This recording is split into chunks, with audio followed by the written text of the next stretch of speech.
ചെമ്പനീർപ്പൂവ് പരമ്പരയിൽ നിന്ന് രേവതി എന്ന കഥാപാത്രത്തെ അഭിനയിച്ചിരുന്ന ഗോമതി പ്രിയയെ പരമ്പരയിൽ നിന്ന് ഒഴിവാക്കിയതിനെ തുടർന്ന് പ്രേക്ഷകർ എല്ലാവരും കലിപ്പിലാണ്.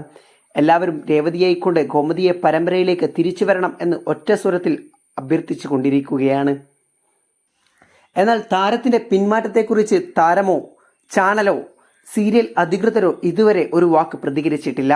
എന്നാൽ താരം തന്നെ ഇപ്പോൾ ഒരു പ്രതികരണമായി എത്തിയിരിക്കുകയാണ്. ഗോമതി പ്രിയ തന്റെ ചിത്രങ്ങൾ പങ്കുവെച്ചുകൊണ്ട് ആണ് ഈ പ്രതികരിച്ചിരിക്കുന്നത്. താരം പങ്കുവച്ച ചിത്രങ്ങൾ ആദ്യം കാണാം.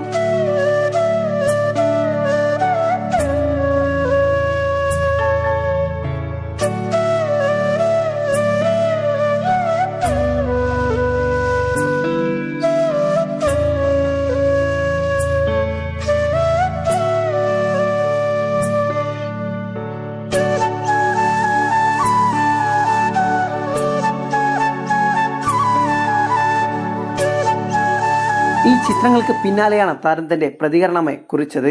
താരത്തിന്റെ പ്രതികരണം ഇങ്ങനെയാണ്: പ്രതീക്ഷ ഒരു മനോഹരമായ കാര്യമാണ്. എപ്പോഴും മികച്ചതിനെ പ്രതീക്ഷിക്കുക. ആ ദീപം കെടാൻ അനുവദിക്കരുത്. നിങ്ങളുടെ ഹൃദയത്തിൽ എന്നും ജ്വലിച്ചു നിൽക്കട്ടെ. ഞാൻ നിങ്ങളിൽ അഭിമാനം തോന്നുന്നു. നിങ്ങളുടെ കഥ, നിങ്ങളുടെ പോരാട്ടം, നിങ്ങളുടെ ശ്രമം, നിങ്ങളുടെ പ്രാർത്ഥനകൾ ഇവയെല്ലാം പലർക്കും അറിയില്ല. നിങ്ങൾ സൈലന്റ് പോരാട്ടം നടത്തുന്നുവെന്ന് പലർക്കും അറിയില്ല. നിങ്ങൾക്ക് ഇത് എപ്പോഴും കേൾക്കാനിടയില്ലെങ്കിൽ നിങ്ങൾ അഭിമാനം തോന്നുന്നതായി മാത്രം അറിഞ്ഞിരിക്കുക. നിന്നോ, പോരാടൂ. ഇതാണ് തൻ്റെ ചിത്രങ്ങളുടെ അടിക്കുറിപ്പായിക്കൊണ്ട് ഗോമതി പ്രിയ ആരാധകരുമായി പങ്കുവച്ചിരിക്കുന്നത്.